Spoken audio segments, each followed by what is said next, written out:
Hola, mi nombre es Ariela Schmirmacher y desde el proyecto de investigación Redes Culturales en América Latina, siglos XIX a XXI, pensamos el evento de hoy como un desborde posible del mapa territorial y sobre todo conceptual. En ese sentido, como investigadoras de la literatura, lo que hoy vamos a hacer no es mostrar el desarrollo o el resultado de nuestras investigaciones, sino el punto de partida, la literatura, que es además de objeto de análisis, objeto de disfrute. El proyecto está dirigido por quien les habla y participan las docentes Romina Freschi, María Cecilia Perna, Virginia Roffo, Carla Sagulo y María Laura Romano, que en este momento no está presente ya que está enferma, pero todas nosotras vamos a ocuparnos de que lleguen aquí y leer sus materiales. Además, hoy nos acompaña Dolo Trenzadora. Para acompañar nuestras lecturas seleccionaremos imágenes de varios y varias artistas. Desborde, o desbordar, enlazan una multiplicidad de sentidos que proyectan una serie de campos semánticos. Solapados estos términos y sus familiares, borde, desbordamiento, borda, bordado, border, por ejemplo, logran configurar un mapa tornasolado, en el que los límites, los bordes, resultan tener un sentido acrecentado, engordado, que produce superposiciones, redundancias, pero también titubeos, contradicciones y esfumados en el trazado del sentido. Al pensar la noción de territorio en el marco de nuestro proyecto Redes Culturales en América Latina, encontramos que la territorialidad resulta móvil, ambigua y sustancialmente política en su vinculación con el lenguaje. Hallamos en la relación de las palabras y las cosas, en este caso los territorios, una intimidad entre zona y lenguaje en donde las pertenencias resultan claras, pero varias y los límites difusos. En esa pertenencia, ligada a un territorio, que puede ligarse o no a una identidad, las elecciones del lenguaje sí permiten seguir las huellas de identidades posibles e incluso atravesar identidades. Ese sentido del atravesar es el que tomamos de Roberto Echavarren, que lo recupera a su vez de Néstor Perlonger. Una poesía que atraviesa con su lenguaje la pertenencia a un espacio nacional y logra situarse cercana a una zona difusa, transplatina, en la que las naciones son nociones desbordadas, en el sentido de rebalsadas, pero también en el sentido de destejidas, desentramadas. Los textos que presentamos trabajan la territorialidad en ese sentido, destejen e inundan. Así, las nociones de continentalidad, nacionalidad y lugar de nacimiento, residencia, viaje o pasaje implican además cuestiones como la subalternidad o la lealtad a distintos poderes y tradiciones, no siempre coincidentes o sin conflicto. Desde un ámbito académico que no puede, en esta circunstancia histórica, ofrecer un espacio territorial, el ámbito de lo virtual también puede considerarse un terreno borroso y sobre todo cuestionable. El espacio se torna medio de comunicación y en ese sentido decidimos realizar una lectura de poesía que alterne con imágenes que puedan componer una experiencia mixta y desbordada de lo poético.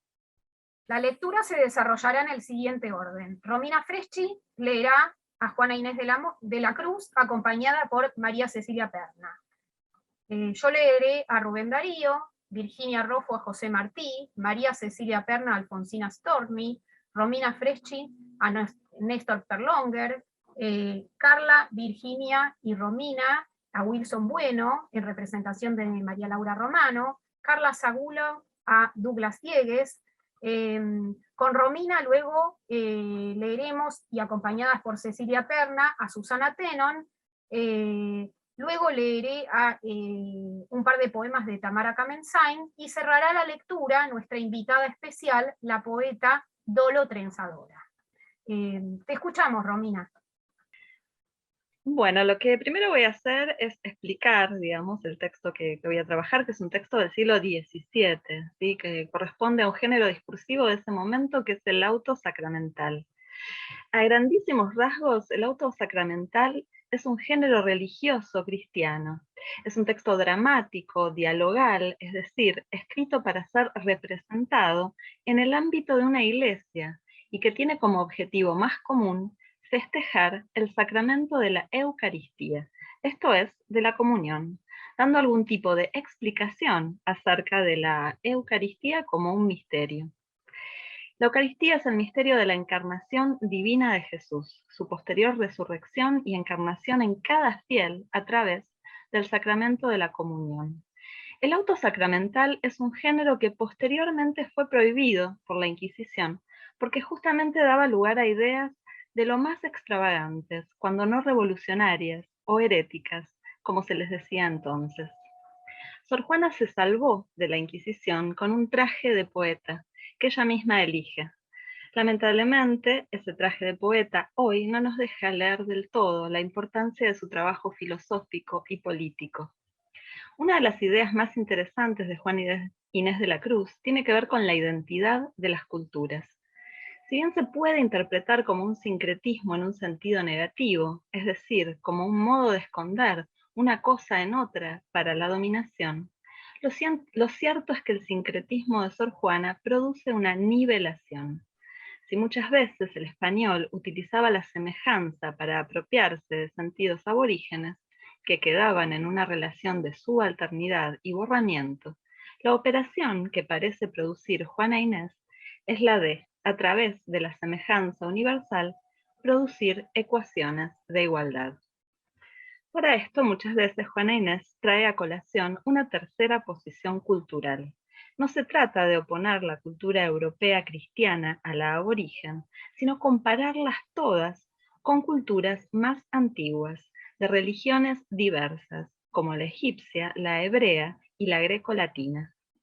En el Divino Narciso, que es el texto que leo hoy, o el fragmento que vamos a leer hoy, la figura griega de Narciso se homologa a la de Cristo, quien se enamora de la naturaleza humana, puesto que se enamora de su imagen, y la humanidad es creada a imagen y semejanza de Dios. Por otro lado, el auto sacramental como género muchas veces admite una especie de prólogo, también dramático, llamado loa. Las loas producen un marco de sentido para el auto sacramental. Si el Divino Narciso es de por sí un texto que desdibuja por completo los límites político-culturales y religiosos de su época, la loa que lo precede potencia al máximo sus significaciones, a la vez que plantea un marco territorial claro para la disputa del significado. Muy al tono de su época, la loa, que es en realidad lo que vamos a leer hoy, está protagonizada por figuras alegóricas que representan poderes, cualidades, territorios o culturas. Es decir, se personifican fuerzas. Los protagonistas de esta loa son muy llamativos en cuanto a la potencia que cada uno representa en función de los territorios físicos, religiosos y políticos en disputa. Son el Occidente, la América, el celo, la religión, músicos y soldados. El celo representa la fuerza militar, viste de capitán general y viene acompañado de los soldados. La religión, que se aclara es cristiana, se viste de dama española. El Occidente y la América son, en palabras de Juana Inés, indio galán con corona e india bizarra, con mantas y cupiles, al modo que se canta el tocotín, que es una danza tradicional nahua. La música entonces es la que acompaña a estos personajes americanos. El conflicto de la loa se sitúa en una celebración de El Dios de las Semillas, que protagonizan América y Occidente, y en la que irrumpen la religión y el celo. Este último quiere introducir la religión cristiana a la fuerza, pero la dama española prefiere persuadir a América y Occidente y convencer, no de que su fe es mejor, sino de que su Dios es el mismo. La novedad de esta idea está en que la religión pretende convencer a Occidente y América de la identidad de sus dioses a través de la identidad con Narciso, que viene de la mitología gentil. Todos terminan cantando no al dios cristiano español, sino al dios de las semillas, y verán el auto sacramental, el Divino Narciso, no en América, no en México, sino en Madrid. Lo que les vamos a leer hoy es justamente un fragmento del final de esta loa, en la que el celo discute los detalles de esta novedad con la religión. Juana, como en otras obras, justifica la escritura del auto y de la loa con la figura de la obediencia a sus superiores. María Cecilia Perna va a leer la voz del celo y yo voy a hacer la religión cristiana. Celo. Religión, dime, ¿en qué forma determinas representar los misterios? De un auto en la alegoría quiero mostrarlos visibles para que quede instruida ella y todo el occidente de lo que ya solicita saber. ¿Y cómo intitulas el auto que alegorizas? Divino Narciso, porque si aquesta infeliz tenía un ídolo que adoraba de tan extrañas divisas, en quien pretendió el demonio de la sacra Eucaristía fingir el alto misterio, sepa que también había, entre otros gentiles, señas de tan alta maravilla. ¿Y dónde se representa? En la coronada villa de Madrid, que es de la fe el centro y la regia silla de sus católicos reyes, a quien debieron las Indias las luces del Evangelio que en el occidente brillan. Pues ¿no ves la impropiedad de que en México se escriba y en Madrid se represente? Pues es cosa nunca vista que se haga una cosa en una parte porque en otra sirva. De más de que el escribirlo no fue idea antojadiza, sino debida obediencia, que aún a lo imposible aspira, con que su obra, aunque sea rústica y poco pulida, de la obediencia es efecto, no parto de la osadía. Pues dime, religión, ya que a eso le diste salida, ¿cómo salvas la objeción de que introduces las Indias y a Madrid quieres llevarlas? Como aquesto solo mira a celebrar el misterio, y aquestas introducidas personas no son más que unos abstractos que pintan lo que se intenta decir, no habrá cosa que desdiga, aunque las lleve a Madrid, que a especies intelectivas, ni habrá distancias que estorben, ni mares que les impidan. Bueno, quiero mencionar aquí y agradecer a Lula Mari, cuyas imágenes seleccionamos para varias de las lecturas. Lula Mari es una artista plástica argentina contemporánea, egresada de Bellas Artes, que además de una obra magnífica que pueden espiar en redes, desarrolla una postura particular en relación a cómo ver una pintura y organiza recitales de pintura en los que las obras se nos ofrecen a diferentes luces.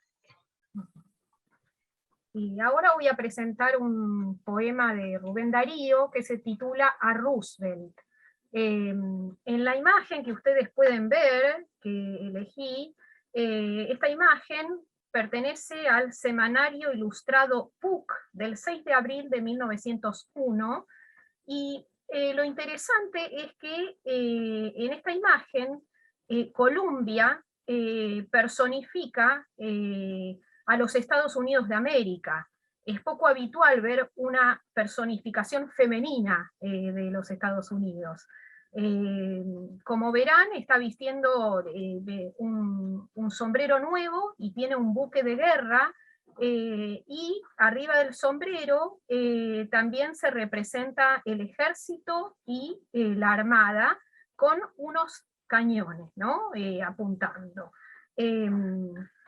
Ahora vamos a ver qué sentido tiene esta imagen, ¿no? En relación al poema. A Roosevelt es un poema de Rubén Darío, incluido en Cantos de Vida y Esperanza, El Cisne y otros poemas, que publicó en España en 1905, en cuya diagramación colaboró el poeta Juan Ramón Jiménez. Traigo este poema porque muestra a un poeta que conjuga la estética con la política para intervenir en disputas territoriales que involucran identidades. Darío es un sujeto migrante que, partiendo de su país natal, Nicaragua, nació en 1867, inició un peregrinaje que lo llevó desde el trópico hacia Santiago de Chile, Buenos Aires y finalmente Europa, Madrid, París, haciendo un recorrido que es metáfora de la incorporación de todo un continente a la cultura moderna. Cantos de vida y esperanza se mueven en el vaivén de dos tonos, uno más alto y otro más íntimo. También hay dos movimientos, una vuelta al pasado para revisarlo y recomponer los lazos con España, la antigua metrópoli, y otro en el que ve con preocupación el futuro. En el poemario se conjugan también dos modos de presentación del intelectual. Darío defiende una esfera autónoma para el arte, pero también se presenta como un intelectual que puede hablar en nombre de la comunidad latinoamericana e intervenir con sus opiniones, en este caso poéticas. Una prueba de esto último es el poema a Roosevelt, donde Darío interpela al poder político, a Theodore Roosevelt, presidente de los Estados Unidos.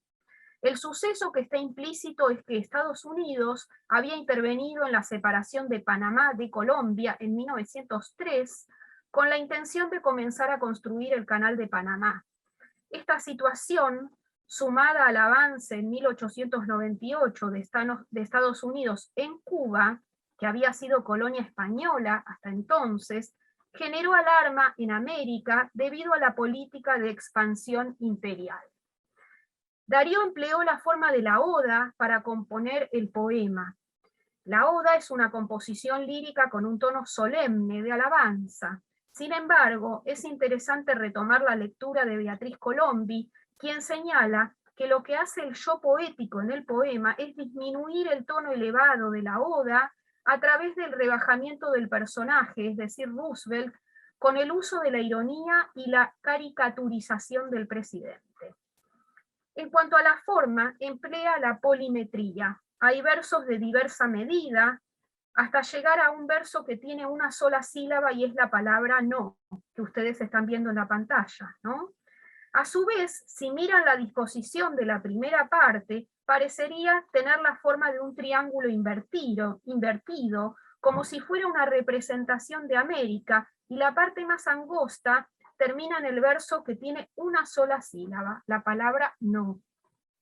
En el poema, el yo poético interpela a su interlocutor, es decir, se nota al poeta en un lugar público que está llegando al poder.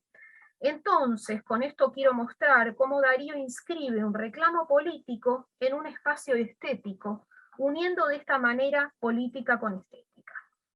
La última parte del poema postula la oposición de una América idealista y creyente a ese norte material representado al comienzo.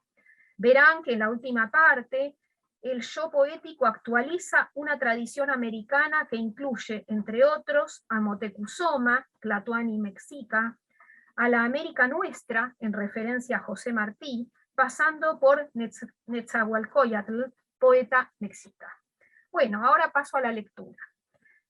Es con voz de la Biblia o verso de Walt Whitman que habría que llegar hasta ti, cazador, primitivo y moderno, sencillo y complicado, con un algo de Washington y 4 de Nemrod. Eres los Estados Unidos, eres el futuro invasor de la América ingenua que tiene sangre indígena, que aún reza a Jesucristo y aún habla en español. Eres soberbio y fuerte ejemplar de tu raza, eres culto, eres hábil, te opones a Tolstoy, y domando caballos o asesinando tigres, eres un Alejandro Nabucodonosor. Eres un profesor de energía, como dicen los locos de hoy. Crees que la vida es incendio, que el progreso es erupción. En donde pones la bala, el porvenir pones. No. Los Estados Unidos son potentes y grandes. Cuando ellos se estremecen hay un hondo temblor que pasa por las vértebras enormes de los Andes. Si clamáis, se oye el rugir del león. Ya Hugo A. Grant lo dijo, las estrellas son vuestras. Apenas brilla alzándose el argentino sol y la estrella chilena se levanta, sois ricos. Juntáis al culto de Hércules el culto de Mamón, y alumbrando el camino de la fácil conquista, la libertad levanta su antorcha en Nueva York. Mas la América nuestra, que tenía poetas desde los viejos tiempos de Netzahualcóyotl, que ha guardado las huellas de los pies del gran Baco, que el alfabeto pánico en un tiempo aprendió, que consultó los astros, que conoció la Atlántida, cuyo nombre nos llega resonando en Platón, que desde los remotos momentos de su vida vive de luz, de fuego, de perfume, de amor, la América del gran Moctezuma, del Inca, la América fragante de Cristóbal Colón, la América católica, la América española, la América en que dijo el noble Cuauhtémoc: yo no estoy en un lecho de rosas. Esa América que tiembla de huracanes y que vive de amor, hombres de ojos sajones y alma bárbara, vive, y sueña, y ama, y vibra, y es la hija del sol. Tened cuidado, vive la América española, hay 1000 cachorros sueltos del león español. Se necesitaría, Roosevelt, ser por Dios mismo el riflero terrible y el fuerte cazador para poder tenernos en vuestras férreas garras. Y, pues contáis con todo, falta una cosa: Dios. Ahora escuchamos a Virginia. Yo les voy a leer 2 poemas de José Martí, Envilece de Bora y Dos Patrias, ambos incluidos en el poemario Versos Libres. Este libro compila los poemas que Martí escribió entre los 25 y 40 años y que se publicaron después de su muerte. Martí nació en Cuba en 1853 y murió luchando por la independencia de su país en 1895. Fue escritor y político, fundó el Partido Revolucionario Cubano y fue uno de los impulsores de la Guerra de Independencia de Cuba. La época en que vivió Martí estuvo signada por los fuertes cambios que trajo la modernización. La aparición de los medios modernos de transporte y comunicación, como el ferrocarril y la prensa de masas, acortaron las distancias y volvieron más permeables las fronteras, en lo que respecta al espacio y en lo que respecta a la creación artística. En este último sentido, con su poemario Versos Libres, Martí revoluciona la forma de escribir poemas. Las estructuras tradicionales del verso van quedando atrás para dar paso a una sonoridad más experimental que cobrará plena fuerza en el siglo XX. Martí pone en juego una serie de procedimientos poéticos que desbordan el verso, como la sintaxis dislocada o la puntuación que desafía las normas gramaticales e imprime a cada poema una respiración propia, un ritmo particular. Podemos decir que su escritura está atravesada por una extraterritorialidad no solo lingüística, sino también espacial, dado que, por razones políticas, Martí vivió muchos años en el exilio. En Envilece de Bora vamos a encontrar una fuerte tensión entre la palabra poética y la ciudad moderna. En el caso de Dos Patrias nos vamos a encontrar con un doble exilio: el exilio geográfico, porque Martí abandona Cuba, y el exilio hacia la muerte de una vida que se termina. Este poema manifiesta, a través de un espacio doble, un compromiso también doble, político y poético. De ahí la idea de un retorno hacia otra patria, el universo experimentado como totalidad, encarnado en la gran noche cósmica que aparece y se va. Para que se entienda mejor, vamos a escuchar los poemas. Envilece de Bora. Envilece, devora, enferma, embriaga, la vida de ciudad, se come el ruido, como un corcer la yerba, la poesía. Estrechas en las casas la apretada gente, como un cadáver en su nicho, y con penoso paso por las calles pardas se arrastran hombres y mujeres, tal como sobre el fango los insectos, secos, airados, pálidos, canijos. Cuando los ojos del astral palacio, de su interior, a la ciudad convierte, el alma heroica no en batallas grandes piensa, ni en templos cóncavos, ni en lides de la palabra centelleante. Piensa en abrazar, como en un haz, los pobres, y a donde el aire es puro, y el sol claro, y el corazón no es vil, volar con ellos. Ahora voy a leer Dos Patrias. Dos patrias tengo yo, Cuba y la noche, o son una las dos. No bien retira su majestad el sol, con largos velos y un clavel en la mano, silenciosa Cuba, cual viuda triste, me aparece. Yo sé cuál es el clavel sangriento que en la mano le tiembla. Está vacío mi pecho, destrozado está y vacío, en donde estaba el corazón. Ya es hora de empezar a morir. La noche es buena para decir adiós. La luz estorba y la palabra humana. El universo habla mejor que el hombre.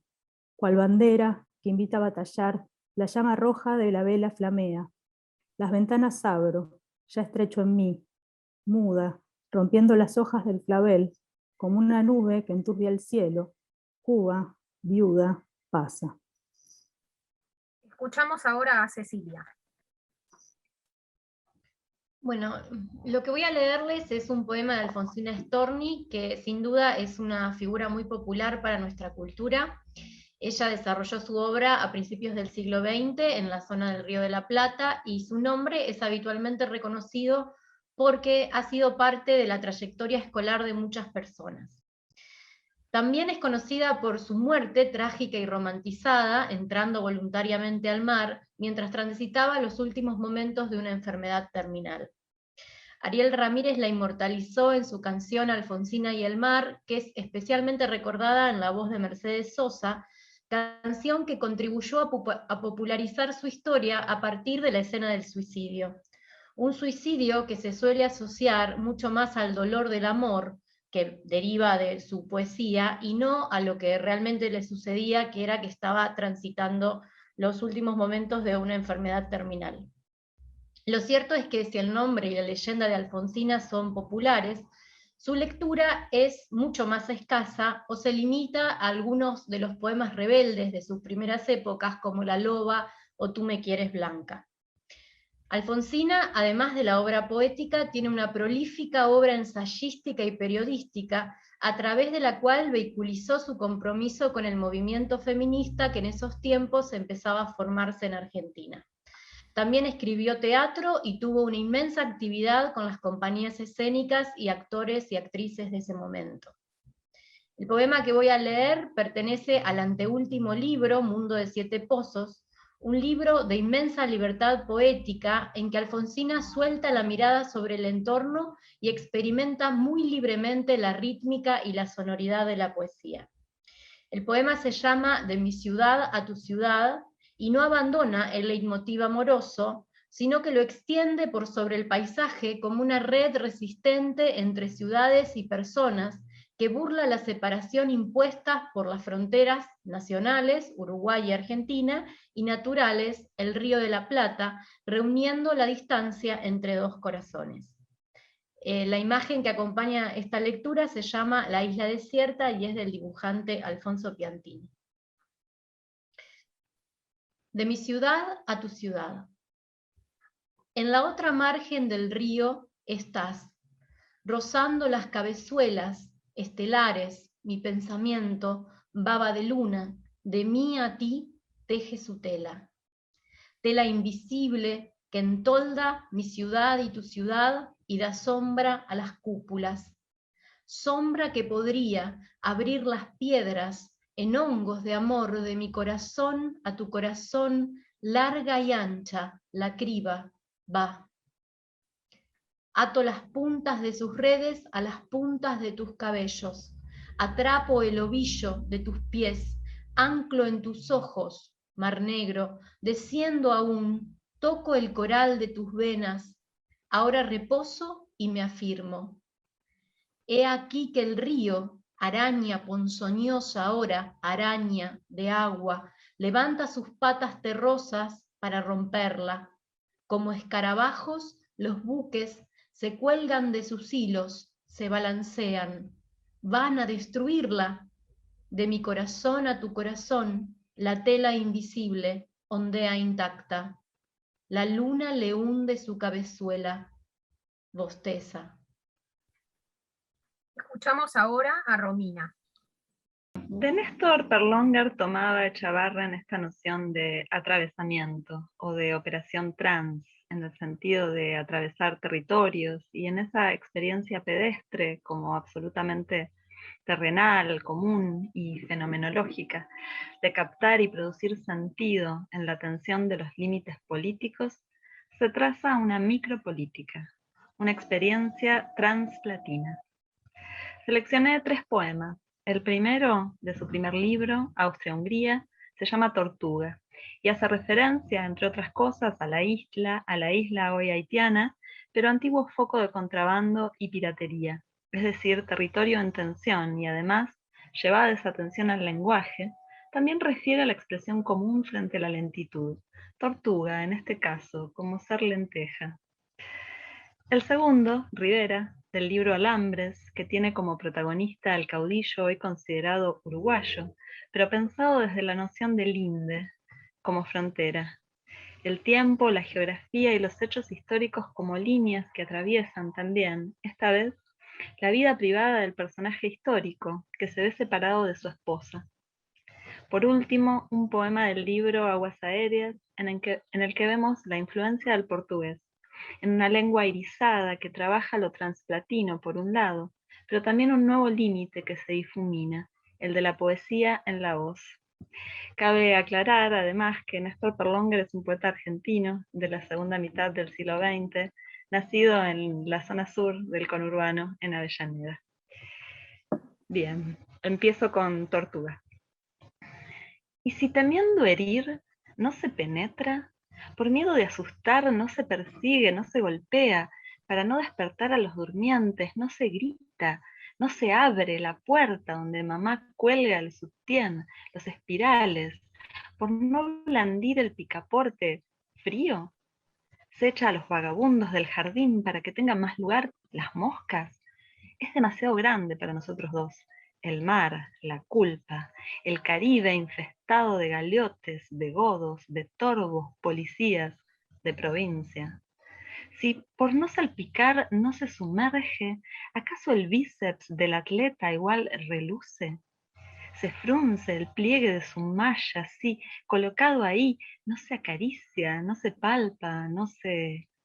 Tras de las verjas, detrás del tramway, por no meterle bulla, no se corre, no se anima el traspié, la zancadilla, se hace remoto el paso, corto el cuerpo. Si por no ir a Guayana se elude la tortuga, ¿se entibiarán las tibias del pabellón, los abordajes? Si por temor al mar no se marea, no se caminan los acantilados donde florecen las madreperlas, en el fulget de las filosas rocas, negar tanto, no dar paso al que acecha en la escollera, por si acaso el que entra ya no sale, no se desprende, aferrado como las ladillas a las causas, no se expele. El poema Rivera tiene una cita de la historia de la Confederación Argentina de Saldías. Pardejón significa el macho toruno que suele encontrarse en las crías de mulas, tan malo y perverso que muerde y corta el lazo. Se viene sobre este y atropella a mordiscos y patadas, que jamás se domestica y cuyo cuero no sirve, porque los padrillos de las crías lo muerden a menudo, que no tiene grasa y cuya carne tampoco sirve, porque es tan pestífera que ni los indios la comen, y los paisanos llaman pardejón a un hombre perverso. Ahora comienza el poema. En las carpetas donde el té se vuelca, en esos bacarats, ¿vencías, pardejón? ¿O dabas coces en los establos de la República? Reducida a unas pocas calles céntricas, ¿qué más?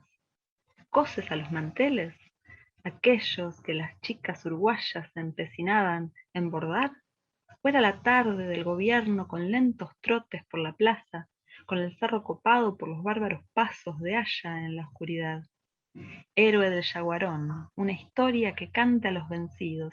Ellos se arrastran por las ligustrinas ocupadas. ¿Acaso hay un linde para esta feroz profanación? ¿Por qué Oribe no tomó Montevideo antes de que este amor fuera imposible? Mi muy querida esposa Bernardina, he perdido parte de la montura al atravesar el yaguarón crecido. Te ruego envíes el chiripá amarillo y unas rastras. Aquí no tenemos ni para cachila, así que si tienes unos patacones, me los mandas. ¿En qué cogollos encopetados andarás, mi ama, mi vecina? ¿Te entregarías a él, mi Bernardina? ¿O a los muchachos de la Comisión Argentina que miran con azoro cuando te beso? Sé que se urden a costa de mí infames patrañas. Tales créditos, algunas de ellas son exactas.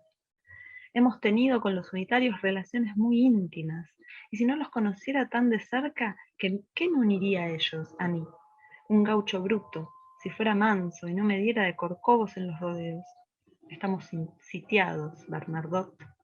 ¿A dónde iremos después de esta película tan triste? Y por último, el poema 8 de Aguas Aéreas. ¿Y qué se revelaba en el cimbreo? Más que la cintilación del filamento en su fineza de medusa, la transparencia de la voz, la gárgara mucilaginosa, trazando liames de cristal entre las vestes, su oscilar en el aire rociado que se disuelve en una porosidad de receptáculos. En cada oscilación, el fulgurante despedazamiento de la distancia en glóbulos de laca. En cada glóbulo, una luz. Ahora vamos a escuchar a Carla, Virginia y Romina, que van a leer el material seleccionado por María Laura Romano de la producción de Wilson Bueno. Sobre el suelo que se fue marcando a fuerza del repique de los cascos de caballos, de gauchos y gauchos, se perfiló un territorio caracterizado por flujos y dinamismo. Los historiadores se refieren a él como región platina. Se corresponde a grandes rasgos con las actuales Uruguay, Buenos Aires y el litoral argentino, y la provincia brasileña de Río Grande do Sul. Más allá de toda consideración económica, política o social, una nota distintiva es que en este territorio coaguló un espacio literario cuyo lenguaje se nutrió del idioma híbrido, español, portugués, guaraní, que hablaban los hombres que cruzaban los campos a galope. Se podría trazar una genealogía de escrituras poéticas que se inscriben en ese espacio cultural vaporoso, imaginado en suspensión sobre el nivel del suelo, para sortear las discontinuidades del terreno que implican las fronteras políticas. La poesía gauchesca tuvo en él una pregnancia capital cuya influencia más o menos nítida se reconoce en experimentaciones posteriores, desde Francisco de Madariaga a la poesía en portuñol selvagem de Douglas Diegues, pasando por la amalgama lingual de guaraní, español, portugués, de mar paraguayo de Wilson Bueno, en la que a su vez resuenan las notas como yo, Néstor Perlonger, de la América Ibérica, beduina, guaraní, gauchi, afro, del propio Madariaga. Como pequeña muestra de la familia de poéticas que habita el espacio platino, donde las lenguas nacionales se pegan, se colan, formando amalgamas lingüísticas que contradicen las divisiones del mapa político, Romina y Virginia van a leer un fragmento de la novela que mencioné del escritor brasileño Wilson Bueno, al paraguayo. Escribo para que no me rompan dentro las cordas del corazón. Escribo noche y día, acosada, acabalada, así en el viento del balneario, en la cadencia triste de los inviernos de ahora. El tiempo moviéndose, y las sombras húmedas de los sombreros, de marcha y espeto con la paisaje de la ruita, estragada de arena y sal. Pingan las goteras por el fojo de la casa. Es demorado allí, donde el volor empieza a urdir su vida secreta. Y para que dentro no se críen estos espacios, donde si anda la muerte sin presa, como las tarántulas, escribo esto acá, derramada y lúgubre. Yo, la marafona sin nexo del balneario, cosida a el viejo, su más encantadora clepsidra, esponja agarrada a los restos de rames del viejo. Se le acaba la sangre, también, probablemente, iré extinta. Deseo el fondo de mi naturaleza tombada en estos sofás, a las 3 de la tarde de los junios del balneario. Olvido guananís y castejanos, marafos, afros, duros, brasileños, porque sé que escribo, y esto es como grafar impreso todo el contorno de uno cuerpo vivo en el muro de la calle central. No hay que tener nadie alem del silencio. Estos vasos comunicantes, lo rubro de las venas, la víscera pisada, voces y voces, latidos y ladridos, todo se dice y se completan vivamente. Es porque las palabras, todas las palabras sueltas en el viento poniente, serán menos, siempre menos, do que el martirizado adverbio inscrito en la historia. Soy mi propia construcción y así me considero la principal culpada por todos los andaines de ruidos de mi proyecto esfuerzado. ¿Se llegaré a mí? No sé, y me persigo, de lo mejor modo, escribiéndome aún que esto me custe lancetadas en el ovario y el pulsar de una vena azul cerca del corazón. Escuchamos ahora a Carla. Voy a leer algunos poemas de Douglas Diegues, de su libro Uma flor na solapa da miseria, publicado por Eloísa Cartonera en el año 2005. Este libro, como la obra en general de Diegues, tiene la particularidad de estar escrito en lo que él llama portuñol selvage, mezcla de portugués y español, guaraní y eventualmente otras lenguas, aunque en esta selección no parecen más que las primeras dos. Hijo de brasileño y paraguaya, nacido en Río de Janeiro en 1965, vive actualmente en Campo Grande, Mato Grosso do Sul, pero se crió en la ciudad fronteriza de Punta Porá y vivió también en Asunción, Paraguay. Su territorio simbólico, más allá del lugar de residencia, es la frontera. Una frontera desbordada donde confluyen y se mezclan lenguas y culturas. Eso es el portuñol salvaje, no la interlengua del que está aprendiendo, ni la del turista que intenta, sino la del poeta atento a la particularidad de su entorno lingüístico y a la potencia liberadora del gesto estético-político de no atenerse a las convenciones de las lenguas nacionales, que son, por supuesto, también las de la academia y del mercado editorial, en donde el autor ve poco más que agentes domesticadores, digamos. No casualmente, Diegues es el fundador de la primera editorial cartonera del Paraguay, Gigi Jambo Cartonera, y fue editado en numerosas editoriales de este tipo en todo el continente. Hoy en día es editor de la revista Ventilador Literario, que presenta a su staff y colaboradores como una congregación cultural da periferia antropofágica. Las genealogías del portuñol salvaje nos remontan a Oswald de Andrade, también a Haroldo de Campos, a Wilson Bueno, que acabamos de escuchar, pero según Diegues podríamos retrotraernos al tiempo en que las lenguas neolatinas empiezan a brotar de las fermentaciones del latín vulgar, como si el portuñol ya existiese antes mismo de existir. Sus textos programáticos recuerdan la panlengua de Jules Solar, quizás, pero esta se quiere nacida de la bosta de las vacas. Una lengua que es mil lenguas, porque, como dice Diegues, existen miles de portuñoles selvágenes, y cada poeta que brota de la hermosa selva sudamericana, vegetal o urbana, nace ya con su propio portuñol selvaje dentro de su corazoncito de carne y sueño. Supongo que en materia de pronunciación podemos pensar que existen también distintos portuñoles. El mío será seguramente bastante curepa y porteño. Leo de una flor, una solapa da miseria. 10. Le gustaba escalar la planicie con su muleta de aluminio. Parecía un idiota cruzando la tarde sin sentido. Bebía de la inmundicia sin problemas, porque desde crianza estaba acostumbrado a beber de la inmundicia terrena. Sabía cómo convivir con la inmundicia que produce el hombre. Había ainda en sus ojos un resto de brillo feliz de infancia perdida. Escalando la planicie de los días, con su muleta de aluminio, no precisaba más ni un nombre. Parecía que había salido de algún libro de Manuel de Barros. Un personaje de carne gosma, esperma, escama, sangre, oso, misterio. Escalar una montaña del lado brasileiro era escalar una planicie del lado paraguayo. Escalar una montaña del lado paraguayo era escalar una planicie del lado brasileiro. En ambos los lados de la frontera que implacablemente apodrece, ninguém consigue escalar planicies tan bien como él. 17.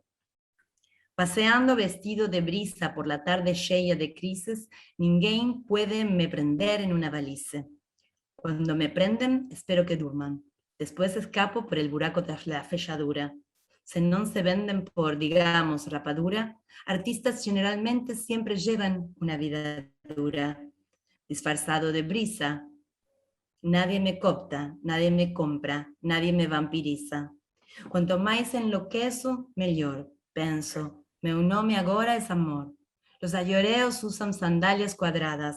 Não dá para saber se suas pegadas estão indo ou voltando por la estrada.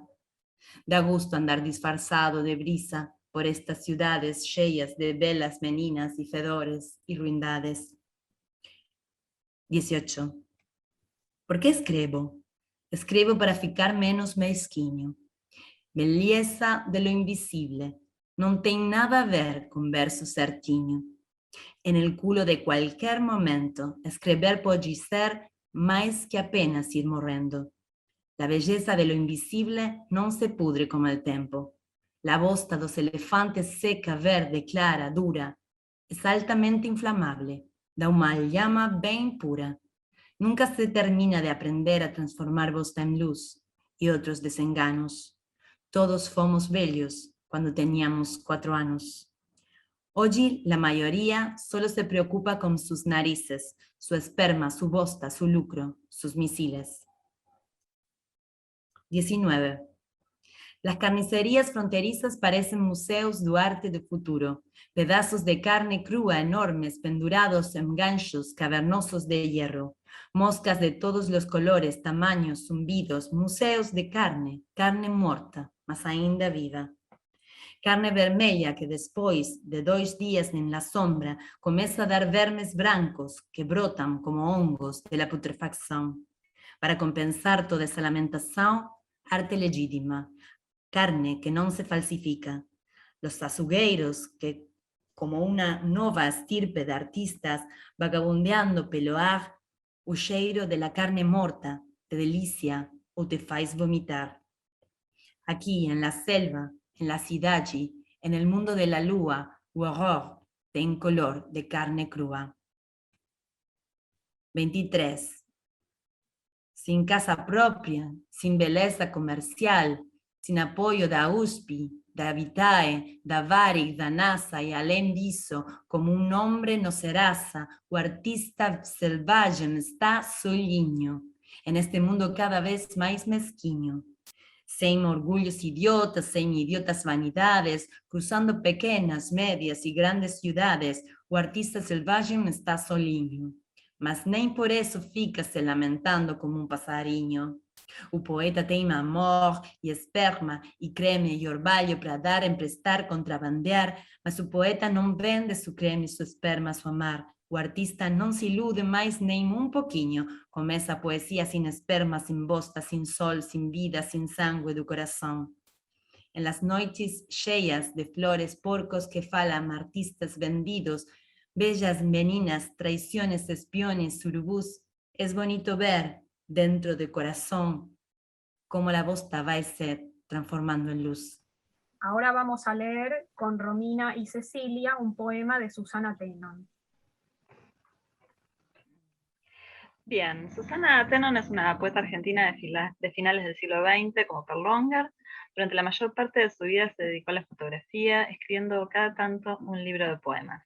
El último de ellos, Ova Completa, constituye lo que yo llamo una bomba de poesía, en cuanto a que desarma de modo contante y sonante una serie de sentidos comunes muy arraigados a ciertas idiosincrasias locales, y pone en escena de manera inequívoca modos en que el lenguaje ordena cuerpos, territorios, materiales, y puede ser a la vez héroe y traidor en la lucha contra la opresión. En este texto que vamos a leer aparece una traducción interna dentro del español, en el que las disidencias hacen asomar el conflicto histórico de la conquista, ese de la religión cristiana en América, del que ya escuchamos la posición de Sor Juana, pero también el de la Guerra de Malvinas, que es contemporáneo de Susana Tenon y que se torna ejemplo patente del colonialismo, la discriminación y la dominación. En este ayornamiento, la cuestión no es ya, o no es solamente la amenaza de España o Europa, sino también la dominación de Estados Unidos, cuestión que el modernismo latinoamericano también había advertido en su momento, como escuchamos en el poema de Darío. En ese sentido es notable y tiene muchas interpretaciones que este poema comience con una cita de Darío y su célebre canto a la Argentina. El poema Se llama Poema con traducción simultánea español-español. Para ir hacia lo venidero, para ser, si no el paraíso, la casa feliz del obrero, en la plenitud ciudadana, vínculo íntimo eslabona e ímpetu exterior hermana a la raza anglosajona con la latinoamericana. Rubén Darío, Canto a la Argentina. Cristóforo, El portador de Cristo. hijo de un humilde cardador de lana, Hijo de uno que iba por lana sin cardar. zarpó del puerto de Palos, Palo en zarpa dejó el puerto. no sin antes persuadir a su majestad la reina, Isabel la Católica, de las bondades de la empresa por él concebida. No sin antes persuadir a Her Royal Highness die Königin Chabela la logística de empeñar la corona en el figón de Blumendal converso. Así se vertiesen litros y litros de genuina sangre vieja factor RH negativo. Así costase sangre, sudor y lágrimas, antípodas. Se hicieron a la mar. Se hicieron a la mares. Y tras meses y meses de llantar solo, oxímoron en busca de la esquiva redondez. Y tras días y días de mascar Yorkshire pudding y un pingüino de añadidura los domingos, Alguno exclamó tierra. ninguno exclamó Thalassa. Desembarcaron en 1492 a.C. Pisaron en 1982 a.C. Jefes esperaban en pelota, genuflexos. Mandamases aguardaban desnudos, de rodillas. Cristóforo gatilló el misal. Christopher disparó el misil. Dijo a sus pares: Murmuró a sus secuaces. "Coño, ¡Fuck! ved aquí nuevos mundos. Ved aquí estos inmundos. Quedáoslos, Saqueadlos. por Dios y nuestra reina. Por Dios y nuestra reina. Amén". Oh, man. Bueno, ahora voy a leer un par de poemas de Tamara Kamenstein. En el marco de nuestro proyecto queremos recordar y homenajear a Tamara Kamenstein, ensayista argentina, crítica literaria y cultural, docente y sobre todo, tal como a ella le gustaba llamarse, poetisa. No solo escribió poesía, sino que reflexionó sobre esta práctica, tanto en sus ensayos como en los propios poemas. También es importante decir que fundó la licenciatura en Artes de la Escritura en la Universidad Nacional de las Artes. Nació en 1947 y falleció hace apenas 2 meses. Los poemas que voy a leer se titulan Kadish y Como mi madre que a veces me trata de usted. En relación al vínculo entre identidad, lenguaje y tradición, elegí estos 2 poemas, ¿no? El primero, Kadish, pertenece a El Gueto de 2003 y el segundo, Como mi madre que a veces me trata de usted, se publicó en El Eco de mi madre en 2010. En ambos se trabaja con materiales extraídos de los episodios de la autobiografía sin volverse poesía confesional. El registro autobiográfico hilvana los lazos de familia y la poesía incita a fabular la historia del yo poético en relación y tensión con el legado judío. En un punto, los poemas se interrogan acerca de cómo la poesía trabaja con los retazos de vida y también con los de la muerte. Verán que en los poemas ingresan palabras en arameo o en yiddish. Lo judío, en la poética de Kamenstein, va más allá de los motivos y se traduce en una pregunta por la narración, por la posibilidad de lo autobiográfico en el poema, e incluso en una pregunta acerca del lugar que le cabe a lo íntimo. Kadish trama cruces entre lenguas y legados. Esta palabra, Kadish, es una oración que se recita en honor de la persona fallecida para conmemorar su vida. Se recita al final de un servicio judío de oración para los dolientes que se celebra diariamente durante el Shiva, los primeros 7 días, y que consta de al menos 10 personas judías, minyan. El poema Kadish se construye con un rezo que en cada estrofa, iniciada por la pregunta ¿qué es un padre?, pone en escena el presente del rezo, un rezo en boca de otros, de 10 hombres, del que el yo poético quiere liberarse para poder ser huérfana. Sin embargo, hay un reconocimiento de un legado en la invocación al nombre hebreo, hija de Tubia ben Binyamin. En el segundo poema que elegí, como mi madre que a veces me trata de usted, el yo poético vincula lengua materna, cultura judía y memoria o desmemoria para hacer reverberar el lenguaje poético. Como dice Enrique Fofani, se trata de una poesía donde el yo poético es objetivado mediante un desplazamiento que el sujeto identifica tanto como desidentifica. Este poema lleva un epígrafe de una novela de Silvia Molloy titulada Desarticulaciones. Traer al poema a otras voces, a otros poetas, es parte de la novela de la poesía que Tamara teje incesantemente. Comienzo por Kadish. ¿Qué es un padre? Sueño que todavía lo tengo, no me recen al oído porque me despiertan. ¿Qué es un padre? Sueño que todavía lo tengo. 10 hombres lo invocan el lunes en una ronda de inútiles plegarias. ¿Qué es un padre? 10 hombres lo invocan el martes en un espacio sin él. Su idioma resuena extranjero. ¿Qué es un padre? En mi casa de él forman el minyan. Es miércoles, puertas adentro dormida, rezan hasta despertarme. ¿Qué es un padre? El jueves voy a saberlo porque siguen reunidos en su nombre. ¿Qué es un padre? 10 hombres no alcanzan para cerrar el viernes en un círculo masculino que adentro me libere huérfana. ¿Qué es un padre? Con la primera estrella llega el Shabbat y todavía no tengo respuesta. Ellos se dispersaron, pero yo, hija de Tubia ben Binyamin, seguiré buscando despierta para después poder olvidarme. Leo el segundo poema, que como les decía, tiene un epígrafe de Silvia Molloy, que dice lo siguiente. Ayer descubrí eso que me había vuelto aún menos yo para ella.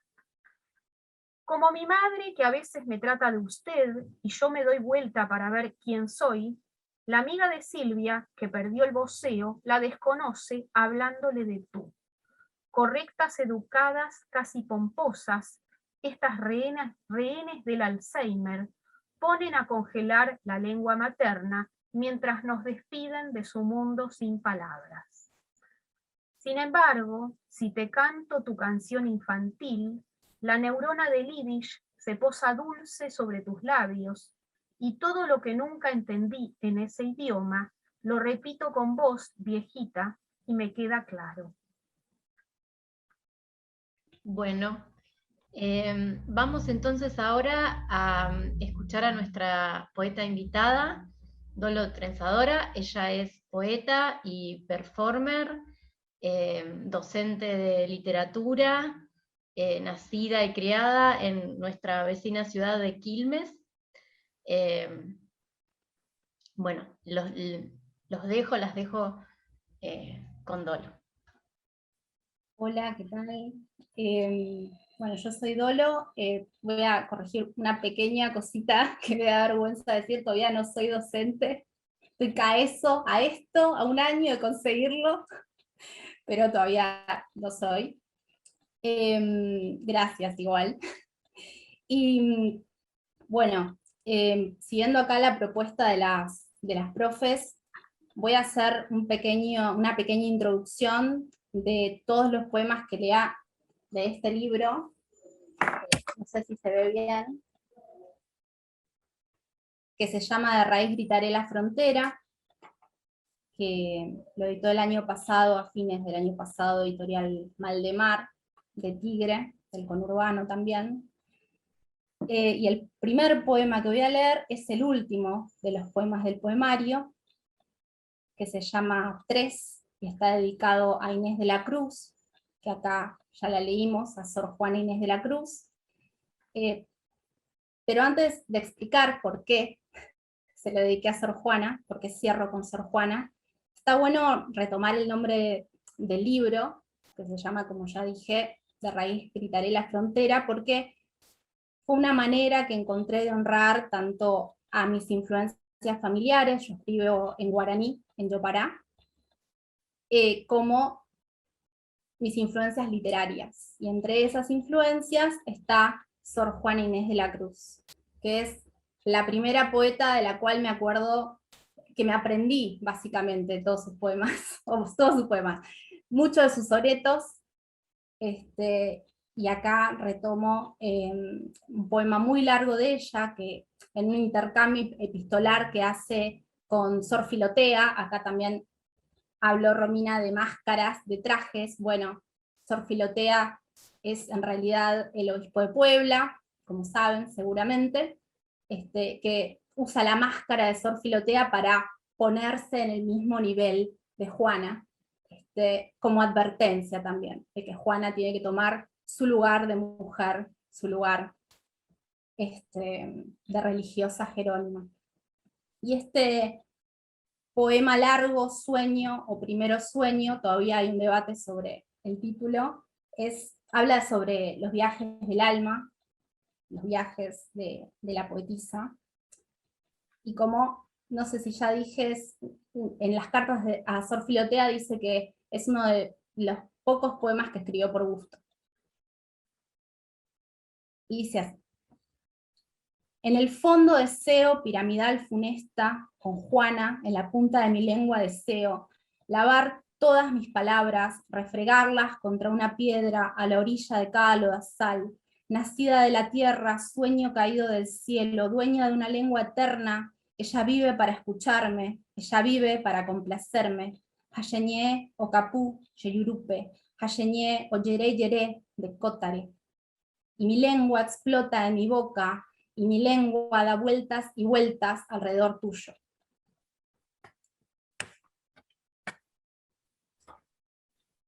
Como me da mucha vergüenza hablar de cada poema y hacerle una introducción a cada uno, voy a tomar conceptos de los que fueron hablando acá las compañeras. En quiero destacar la forma que tal vez define la literatura latinoamericana, si es que hay palabras para definirlas, podría ser mixtura, mestizaje, el mestizaje como identidad, y se llama uno. Deseo, eco grite, y Narciso levante la vista, levante la vista. Aipotá, mi epotpaité, mundope. Deseo poesía entera al mundo. Deseo desborde la atención indicada y la palabra justa. Aipotá, opá, yeyapó, hatoamukoi. Deseo termine engreimiento e hipocresía. Deseo en sentido contrario siempre. Aipotá, deseo. Guapotú, inocente. Yaranducé, poseer sabiduría. Combaepotá, renondepe, ante este deseo.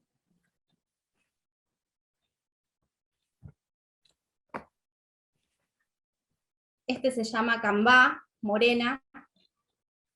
De nuevo, acá por ahí les recomiendo un Instagram que está muy bueno, que es Identidad Marrón, y que habla de el color marrón, y este grupo de artistas, poetas, músicas, artistas plásticas, manifiesta y problematiza la racialización, la vehiculización de la violencia en las clases sociales, en la raza, sobre las clases, sobre la raza.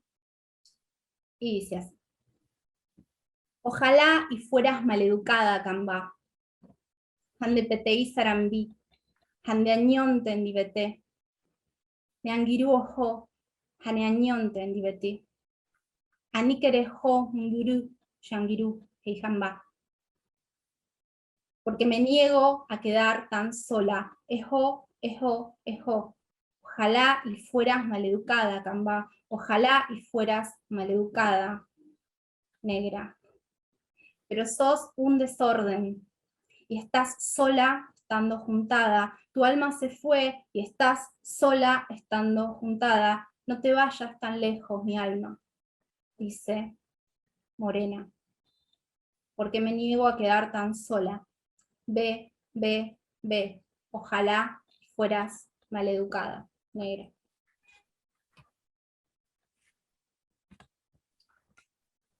Y por último, las fronteras, de las que básicamente habla todo este simposio, y seguro están viendo la filmina, como dice Alberto, seguramente están viendo una ilustración de Flor Chun, la artista plástica, que básicamente está ilustrando todo esto, que es una gran serpiente en una frontera del conurbano. Desde la raíz gritaré la frontera. A la memoria de las personas queridas se las invita, vuelvo a empezar. A la memoria de las personas queridas se le invita en rituales. Desde los olores de la cocina con el picor exacto de la salsa del borí o la textura arenosa del meyú, con más o menos queso y almidón. También en el esfuerzo por entonar un canto hondo desde la raíz para gritar la frontera. Hoy sé, a la memoria de las personas queridas se le invita en rituales. Terminé. Voy a leer un poema más. Uno más, y no juego más. Voy a leer uno que se llama En mi casa de paraguas. Equiriri tuyatabú, equiririna tuyatabú, que se calle, le dice, viejo ignorante, le grita a mi mamá Macri. Él está en la tele, desde algún país. En mi casa de paraguas, decir paragua era insulto, decir curepí y el de chancho argentino, es decir, simplemente la verdad. En mi casa de paraguas, en los 90, mamá hablaba yopará, mezcla, y también preparaba yopará, mezcla, guiso. En esa época casi volvemos a Paraguay, suspira mamá, todavía en yopará, todavía en mezcla. En mi casa de paraguas, yo no soy mi nombre, soy Yemembucuñá, Yerayí, hija mía, mi hija. En mi casa de paraguas, paraguayos. Los fines de semana había guitarra, gancia, asado, cerveza, canto, y mi mamá decía, Yemembú, ani querejoku invadaturendide. Hija mía, no vayas ahí donde están todos los hombres. Ella no quería que me acercara a los hombres, siempre me pidió desconfiar de los hombres. No sé qué le habrá pasado a ella, yo le agradezco el gesto. En mi casa de paraguayos hay secretos, como en cualquier casa tenemos un lenguaje propio y sabemos odiar al que no lo respeta, como en cualquier casa. No hemos comido mandarinas en público porque preferimos las naranjas, somos una casa de locos como todas las casas, y cierto es, teníamos un solo paraguas. En mi casa de paraguayos, decir paragua era insulto, pero decir curepa, argentino, piel de chancho, es decir, todavía, lisa y llanamente la verdad. Gracias, muchas gracias por el espacio.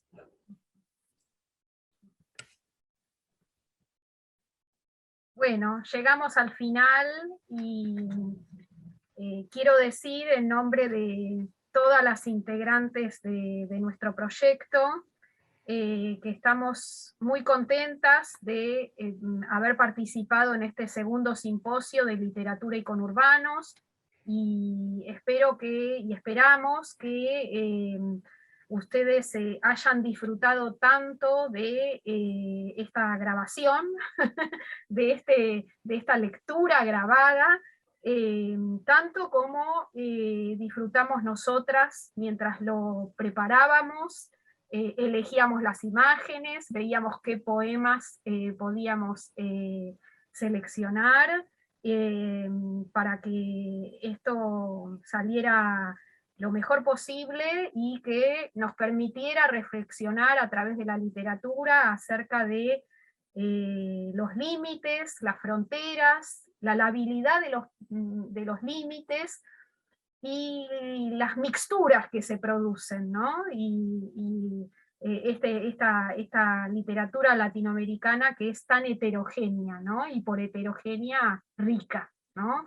Así que muchas gracias a todos y a todas, muchas gracias Dolo por acompañarnos, muchas gracias a Lula Mari cuando vea este video y vea cómo pusimos sus imágenes, así que, y muchas gracias a Martín y a Carolina, que estuvieron tan presentes y que nos ayudaron y nos guiaron en todo momento. Así que, bueno, nos estamos viendo y quizás después de esta grabación charlemos con el público.